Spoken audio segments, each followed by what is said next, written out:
pasti yang dilakukan oleh baginda Nabi itu pasti benar. Kenapa benar? Karena yang dilakukan, karena kehidupan Nabi termasuk juga yang tadi disebutkan bahwa benar dalam segala sesuatu. iya, karena Rasulullah SAW itu adalah Al-Quran yang berjalan. Al-Quran dari siapa? Kan dari Allah. Pasti sudah jaminan. Jadi yang dilakukan Nabi itu pasti sesuatu yang benar, kayak gitu. Kemudian ada aspek, tapi ada aspek manusiawinya, misalkan makan, minum dan sebagainya kan kayak gitu. Dan yang paling menarik itu saya membaca misalkan gini pada dia dalam satu sirah itu pernah ada yang menanyakan gini, kenapa ya yang jadi contoh buat manusia itu yang teladan atau rasul itu mesti dari manusia, tidak dari kalangan jin atau malaikat. Yang malaikat udah gitu. Nah, di dalam buku itu kemudian disebutkan karena karena posisi objeknya adalah manusia seperti kita, maka kita harus merujuknya juga manusia. Gitu. Misalkan kalau kita teladan kita mau malaikat kan nggak kelihatan sama kita kan, keterbatasan mata kita dan sebagainya. Malaikat nggak sekolah. Ya, makanya itu. Nah itu keterbatasan kita. Nanti jadi yang kemudian dijadikan teladan itu adalah yang sama manusia itu, kayak gitu. Jadi bisa melihat dan sebagainya itu. Nah, jadi kontradiksi ya di surat pertama perintahnya baca, tapi ada anggapan Nabi itu tidak bisa baca, itu kontradiksi. Buat mereka aja. Hah? Buat mereka aja. Mereka yang meyakini tidak bisa baca, gitu. Tapi kan itu gini, maksudnya gini. Buat mereka yang tidak bisa baca, maksudnya gini, supaya itu dalam rangka menjaga bahwa Rasulullah SAW itu tidak dipengaruhi oleh masyarakat sekitar, tidak dipengaruhi oleh ahlul kitab, tidak dipengaruhi oleh pemikiran-pemikiran lain. Jadi murni Rasulullah SAW itu berasal dari Allah. Maknanya itu yang saya ambil begitu. Jadi misalkan kan Rasulullah dulu pernah main. Berarti bukan tidak bisa baca, tidak membaca. Iya. Tidak belajar kepada orang, tidak mengakses teks-teks yang kita terdahulu. Jadi benar-benar berasal dari Allah Subhanahu wa taala. Saya memahaminya gitu, Pak. Yang gini ya. Kan Rasulullah pernah melancong ya, pernah berniaga ke Suriah. Sama Abu Talib dulu kan? Dagang. Terus yang kedua melancong ketika dia menjadi karyawan dari calon istrinya itu Sayyidah Khadijah kan. Nah, ketika melancong ke tempat itu kan perjalanan berbulan-bulan tuh disebutkan mereka itu berinteraksi ngobrol sama orang-orang, kemudian juga pendeta dan sebagainya. Nah, Rasulullah SAW itu kita dimaknai bahwa mereka ketika misalkan orang menyebutkan bahwa dia Umi kan maknanya bisa berasal dari kota Mekah sebetulnya, Ummul Qura gitu. Tapi ketika bisa menyebutkan tentang tadi yang misalkan tidak bisa baca dan itu artinya bahwa Rasulullah SAW tidak mengakses informasi yang di luar Al-Quran. Meskipun orang lain misalkan memberitahu tapi dia menutup gitu ya kayak gitu. Terus yang disampaikan hanya betul-betul dari yang berasal dari Al-Quran Al-Karim. Bahkan pada di informasi tentang Nabi Adam, Nabi itu yang dalam Al-Quran itu murni Rasulullah SAW terima dari malaikat gitu ya. Kemudian diceritakan, misalkan disebutkan dalam Al-Quran, dalam surat Muhammad, dalam surat Ibrahim dan sebagainya tentang itu. Tapi nanti konfirmasi misalkan, oh ternyata ada juga di kitab-kitab lain dan sebagainya, misalkan kitabnya Yahudi, kitabnya Nasrani dan sebagainya. Itu Pak Dadi. Jadi saya percaya sih ya, seperti apa yang disampaikan tadi yang OPTB itu bahwa pionir dalam kebaikan, kemudian tidak mungkin ada dipengaruhi oleh selain Tuhan. Jadi betul berasal dari Tuhan kata-katanya gitu. Komentar. Jadi maksudnya dari mana anak biqori, bukan dari tidak bisa membaca, tapi lebih ke bertanya apa yang harus dibaca. Betul. Apa yang harus lebih dibaca? Dibaca artinya kan. Tapi ya itu ya problemnya tadi itu kenapa kata-katanya harus dibaca kan? Kalau misalkan mengulang dari Jibril harusnya kan ucap ulang begitu. Nah dibaca itu artinya dia kalau para ulama memahaminya itu menghimpun informasi. Jadi situasi kan ini coba masuk lagi ke surat Al-A'raf gitu. Iqra bismi rabbikal ladzi khalaq gitu. Bacalah dengan menyebut nama Tuhanmu yang menciptakan. Tuhan yang menciptakan. Tuh ada Tuhan, ada ciptaannya kan. Apa yang ciptaannya itu kan pasti seluruh alam semesta ini kan. Nah Rasulullah SAW maksudnya adalah ketika malaikat Jibril menyampaikan Iqra bismi rabbikal ladzi khalaq, artinya Rasulullah SAW tidak hanya mengucap ulang kata-kata Iqra itu, tapi juga beliau membaca situasi kondisi, termasuk juga mengambil hikmah-hikmah dari penciptaan alam semesta ini, termasuk diri kita. Kenapa sih hidung kita di depan, terus misalkan mata kita dua, coba mata tiga di satu belakang misalkan. Kan ternyata saya baru tahu juga kenapa hidung kita misalkan ke bawah, tidak ke atas. Oh, kalau hujan nanti ngerebek kan gitu kan, kayak gitu. Gitu. Nah, tentang itu Pak Dadi, yang tadi tentang penciptaan itu ya, penggalian hikmah alam semesta itu, ada buku satu lagi dari Imam Ja'far As-Shadiq itu, penjelasannya itu nama bukunya Tauhid Al-Mufadhal itu. Mengurai tanda kebesaran Allah Subhanahu wa taala begitu. Jadi Pak Dadi, gimana Pak Dadi? Kalau Pak Dadi termasuk ini Pak Dadi, kita kan ini membaca no ribat ya. Nah, apa hikmah dari membaca ini? Oh, jadi saya tahu bahwa di dalam plastik ini ada makanan berupa nori misalkan gitu ya, kerupuk gitu. Bisa membaca di balik. Nah, itu fenomena itu. Di belakang hal itu gitu. Betul, ya. Makanya itu. Jadi kalau baca tekstualnya cuma gampang. Betul. Jadi kita sampai memahami ke belakangnya itu, memahami yang di dalamnya itu. Oh, ternyata rumput laut ini bisa dimakan, bisa digabungkan dengan apa tadi teh? Mie, bisa dimakan dengan nasi dan sebagainya. Nah, itu yang dikehendaki oleh Allah Ta'ala berdasarkan surat Al-Iqra itu sebetulnya kita membaca itu tidak hanya membaca Bismillahirrahmanirrahim, tapi juga menggali informasi di balik itu, termasuk menggali informasi. Nah, kemudian kajiannya itu kalau dalam kajian di kampus ya di UIN dan sebagainya itu masuk ke kajian tentang tafsir gitu. Nah, yang paling bagus itu dalam kajian tafsir dan sebagainya menurut saya ya, itu pasti guru kita yang mengampu di itu di Ngopi TV itu. Jadi yang tadi yang pertamanya di Ngopi TV itu sebetulnya dia sudah berat sekali ya, artinya apa pemahamannya sudah tinggi Pak. Ini baru surat pertama ini. Belum pun tuntas. Ini baru satu ayat Iqra bismi rabbikal ladzi khalaq. Akan beres. Pasti Betul panjang ya. Iya Pak Dadi. Dari surat pertama itu tadi tentang penciptaan. Betul. Tentang etika. Betul. Baru Pak. Tadi ada etika ya. Tapi yang pertama itu paling menarik Pak Dadi, yang perintah membacanya itu. Bayangin, mengajak manusia supaya pintar, mengajak manusia supaya cerdas, mikir. Mengajak manusia supaya memperbanyak, menghimpun informasi dalam otaknya itu. Kan kalau misalkan otak kita tidak diisi, kan nggak ada isinya kan.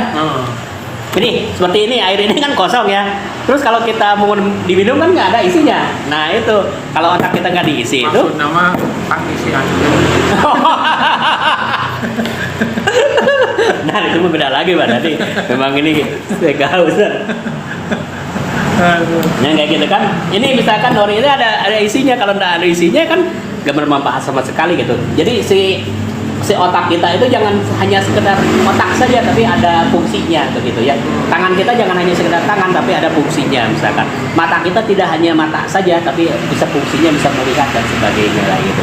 Jadi kalau ditelusuri satu ayat aja bisa kemana-mana ya. Ya itu pada Adi lah itunya makanya. Tapi ya kita bisa sambil kan belajar, tidak hanya mesti duduk di bangku kelas dan sebagainya ya. Bisa sampai seperti ini aja ngobrol. Urutan surat selanjutnya Halaman berapa Pak Dadi? halaman 67. 67 teh tentang Al-Qalam.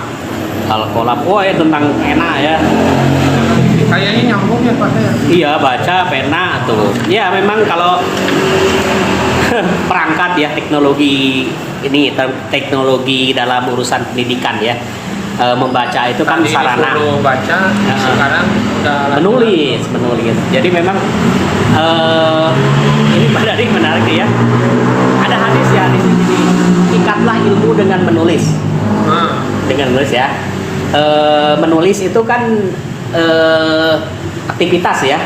Aktivitas menyimpan pengetahuan dalam bentuk tulisan. Sekarang itu kalau yang sekarang itu aktivitas menyimpan pengetahuan dalam bentuk apa? Seperti ini. Konten, simpan kan digital. Atau juga nah di tradisi Yahudi Pak ya. Ini ya Pak Dadi ya.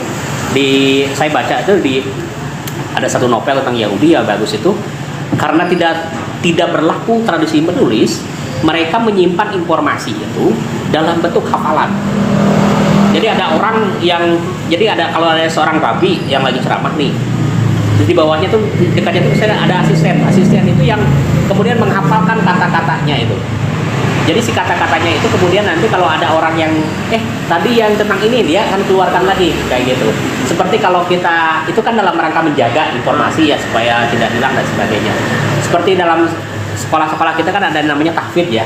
Kufaja orang yang tahfidz itu artinya menjaga Al-Qur'an yang 30 juz itu supaya tidak hilang.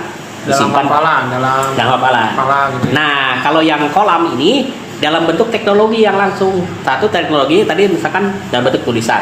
Gitu ya, tulisannya bisa huruf apapun kan, misalkan huruf Sunda, huruf itu dan sebagainya. Tapi yang penting yang dituliskan adalah informasi mengenai wahyu, kan itu kan. Nah Rasulullah SAW juga kan terkait dengan Umi juga kan tidak bisa baca tulis dan sebagainya ya. Sebetulnya kan sangat fleksibel, bukan lumrah sekali gampangnya. Kalau misalkan Pak Dadi sudah punya asisten ya, sahabat dan sebagainya yang bisa menulis, tinggal nyuruh aja kan. Tinggal nyuruh, kamu tulisnya nih, aku dapat informasi tadi malam, tuliskan dan sebagainya. Tapi kalau dia bisa menulis kan, tidak perlu nitah kan, tidak perlu nyuruh kan, nulis aja sendiri kan begitu ya. Nah kalau Rasulullah SAW itu berbagi peran, jadi ada beberapa sahabat, terus termasuk juga keluarga Nabi yang disuruh untuk mencatat dan sebagainya. Terus nanti dihimpun jadi salah satu kitab dan sebagainya. Nah yang menarik itu ini Pak Dadi, ada perang ya. Perang itu pasti ada tawanan kan yang ditangkap ya dari pihak musuh. Nah pihak musuh itu kemudian mana sini apa dibungkus ya? ditanya siapa pihak musuh gitu. Kamu bisa baca tulis ya? Bisa. Bisa kamu bisa baca tulis gitu? Bisa kayak gitu. Kamu pengen bebas? Pengen kayak gitu. Udah sini. Kamu ajari 10 orang dari kami. Kalau mereka bisa sesuai bisa baca tulis dan sebagainya ya yang dasar begitu lalu dibebaskan begitu. Jadi pembebasannya itu nggak ditebus dengan uang. Kalau gitu sekarang kan kalau misalkan ada narkoba, anak kecil narkoba bayar kan, tebus kan gitu ya, bebas kan. Terus koruptor, misalkan koruptor yang harusnya 30 tahun misalkan kan bayar misalkan jadi setengahnya kan kayak gitu kan gitu. Nah itu kan dulu pembayarannya dengan ngajarin baca tulis luar biasa, semangat ilmunya luar biasa saya itu Bisa diterapkan juga. gitu. Jadi betul-betul Islam Berarti, itu skill membaca menulis itu sangat berharga ya? berharga. Makanya kan di Indonesia itu nggak apa-apa lah dia nggak pintar matematika, maaf Pak Dadi, nggak apa-apa lah dia nggak pintar, misalkan nggak pintar bahasa Indonesia, bahasa Inggris dan sebagainya. Yang penting dia punya kemampuan dasar dalam pendidikan, baca, tulis, hitung, gitu ya. Gitu. Meskipun hitung sekarang gampang sekali ya, pakai kalkulator udah beres. Atau misalkan ada soal-soal matematika, masukin ChatGPT itu beres. Dibacain dulu artinya masa ya. Sok boleh Pak Dadi sambil dibaca aja nggak apa-apa. Nun, demi pena dan apa yang mereka tuliskan berkat karunia Tuhanmu, kau dalam kurung Nabi Muhammad bukanlah orang gila. Sesungguhnya bagi engkau lah pahala yang tidak putus. Sesungguhnya engkau benar-benar berbudi pekerti jangan lupa. Khuluqul azim ya. Ya Pak Dadi gimana membaca itu, memahaminya? Ini ada kata-kata beliau bukanlah orang gila itu pasti gila. Ya gimana ya Pak Dadi ya. Jadi dalam Al-Quran memang disebutkan begitu ya. Jadi seorang nabi itu pasti tidak dianggap sama orang yang ada di sekitarnya itu.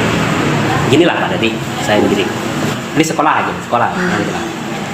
Terus anak-anak tuh lagi main game, pokoknya lagi asik lah. Lalu tiba-tiba datang azan ya, Allahu Akbar gitu ya. Lalu Pak Dadi bilang misalnya gini, anak-anak ayo sholat dulu. Pasti anak-anak itu merasa terganggu.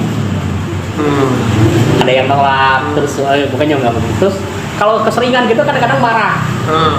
Gitu loh, ini bisa dan sebagainya gitu ya, marah kayak gitu. Nah Rasulullah kan gitu ngajak, nggak boleh judi, kamu itu harusnya berbuat baik, nggak boleh minum keras, nggak boleh bunuh orang, nggak boleh ngambil hak kekayaan orang lain dan sebagainya. Siapa lo? Anak kemarin sore gitu kan, kayak gitu. Terus ngajarin, kamu kalau kamu berbuat kebaikan nanti kamu dapat pahala di surga dan sebagainya. Ngapain kamu bilang surga? Kayak gitu terus gitu, dianggapnya gila gitu. Menceritakan sesuatu yang masa depan kayak gitu kan gila gitu. Jadi tapi ya karena Saya kan pernyataan gila itu pernyataan karena dia tidak tahu. Kalau sudah tahu nggak akan harusnya berterima kasih kan. Seperti kita misalnya ternyata dalam Islam ternyata diawali dengan urusan pendidikan termasuk membaca dan sebagainya. Ternyata membaca ada manfaatnya, menulis ada manfaatnya dan sebagainya. Kan harusnya berterima kasih kan. Nah ketika dia bilang gila itu sebenarnya dia belum tahu manfaatnya yang disampaikan oleh sang nabi itu. Kan kataikan terus pada dia kataikan. Jadi saya harus makan ribet biar tidak ribet gitu ya.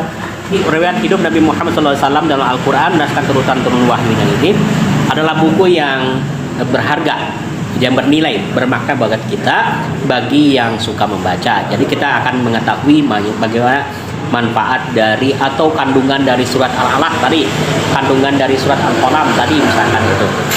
Nah, di sini di ayat Al-Qalam misalkan di dalam Al-Qalam pada ayat keempat itu yang menarik itu diberitahu bahwa sesungguhnya Nabi Muhammad SAW berakhlak mulia. La'ala khuluqin azim. Rasulullah SAW itu adalah benar-benar berbudi pekerti agung ya, berbudi. Sesungguhnya engkaulah pahala yang tidak putus-putus gitu ya. Sesungguhnya engkau benar-benar berbudi pekerti yang agung. Nah, yang tidak berputus-putus ini maksudnya gini. Kalau kita mengikuti baginda Nabi Muhammad SAW, terima kasih Pak Dadik. Itu di baginda Nabi Muhammad SAW atau kita membaca salawat kepada baginda Nabi Muhammad SAW itu kita akan terus mendapatkan pahala, gitu ya. Oke, dan termasuk juga kalau kita mengikuti baginda Nabi Muhammad SAW itu kita akan menjadi orang yang betul-betul meniru beliau, gitu ya. Itu teladan, karena teladan maka harus kita ambil pelajaran darinya. La'ala khuluqin azim di sini ya, bahwa sesungguhnya engkau benar-benar berbudi pekerti yang agung. Kata agung itu adalah istimewa, luar biasa, sesuatu yang di luar dari kebiasaan, gitu ya. Jadi apapun yang ada pada Rasulullah SAW itu adalah budi pekerti. Apapun yang ada pada Rasulullah SAW itu adalah kebaikan yang harusnya kita ambil, gitu ya. Nah, misalkan teladan kita kalau dalam dagang juga ada sebenarnya pada dia yang Rasulullah SAW kan seorang niagawan ya, seorang pedagang ya. Nah, Pak Dadi bisa mengambil pelajaran dari Rasulullah SAW yang terkait dengan urusan dagang. Misalkan, itu Rasulullah SAW itu kalau berdagang itu satu, dia menampilkan wajah yang marahmai. Marahmai itu apa? Somea hadeka sema. Ya, kumahanya banget teteh.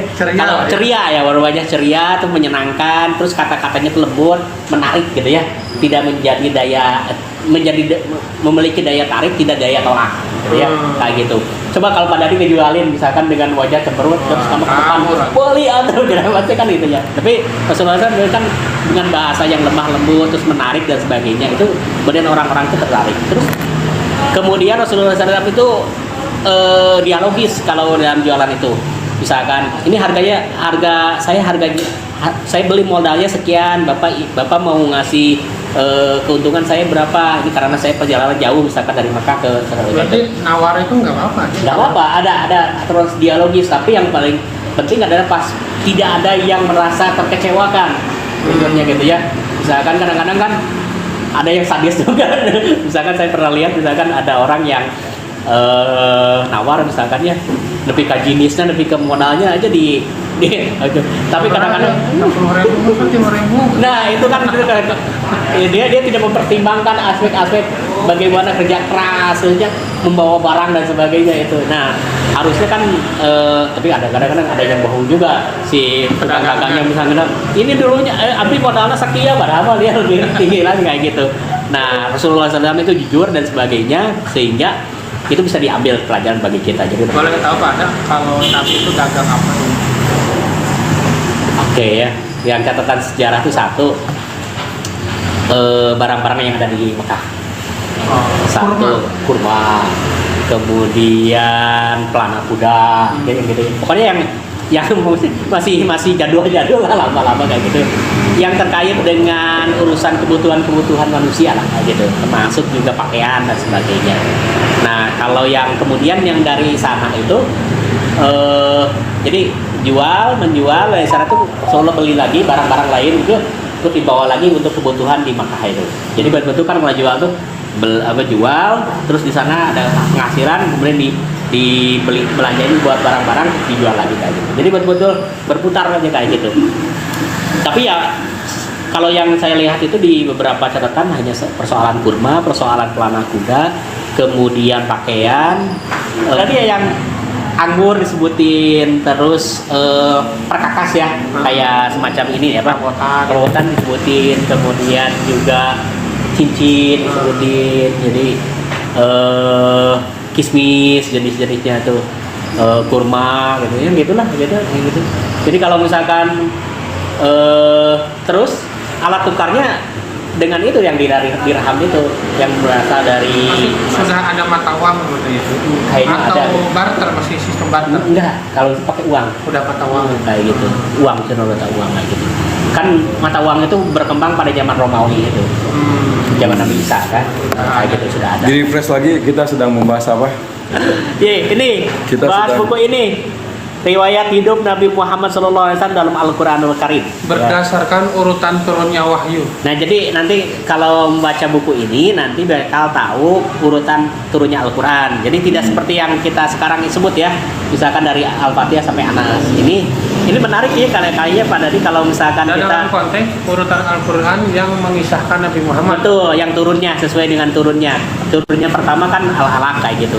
Nah yang jadi pertanyaan saya Pak Dadi ya dari buku ini, kenapa ya yang aspek masa kecilnya tidak tampak gitu? Kan di sini hanya aspek yang situasi masyarakat dan ketika posisi Muhammad sudah jadi nabi gitu. Kan penting juga kan masa kecilnya, misalkan masa kecil nabi seperti apa sih, misalkan Iya. ngurak atau rumah dan kayak gitu. Apakah sama dengan masyarakat lainnya? Al-Jamil apa itu kalau Jamil? Sambil baca aja.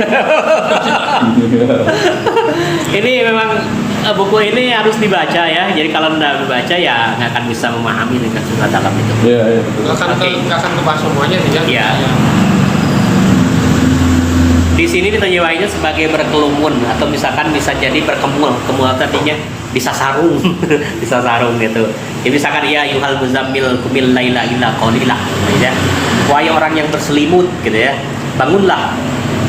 Untuk apa di sini sebutkan katanya disebut untuk melakukan sholat kecuali sebagian kecil, seperduanya kurang sedikit dari itu atau lebih seperdua. Jadi ini ayat Al-Quran yang secara umum ya memerintahkan pada kita untuk bangun dari tidur malam ya. Kita kan pakai selimut kadang-kadang kalau tiris ya, kayak gitu. Terus bangun bisa tengah malam, seperempat dari malam, atau juga menjelang subuh dan sebagainya. Di sini disebutkan misalkan untuk melakukan ibadah. Di sini karena terjemahinnya dengan bangunlah untuk melakukan sholat. Nah itu satu di antara Maksud yang berselimutnya kepada ke Rasul gitu ya maksudnya. ya pertamanya maksudnya itu. Secara umum tadi yang gitu ya, orang siapapun manusia pasti kan mengalami tidur ya. Dia harus bangun kalau posisi pada malam hari, bangun pada malam hari, kemudian melakukan ibadah. Oke, intinya begitu.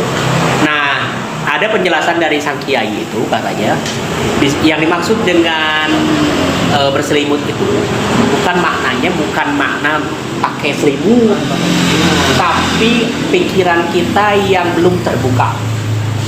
Pikiran kita yang belum tercerahkan gitu ya, belum tercerahkan, jadi kita harus membuka diri, membuka pikiran kita, menerima berbagai informasi yang baik, kemudian memilahnya.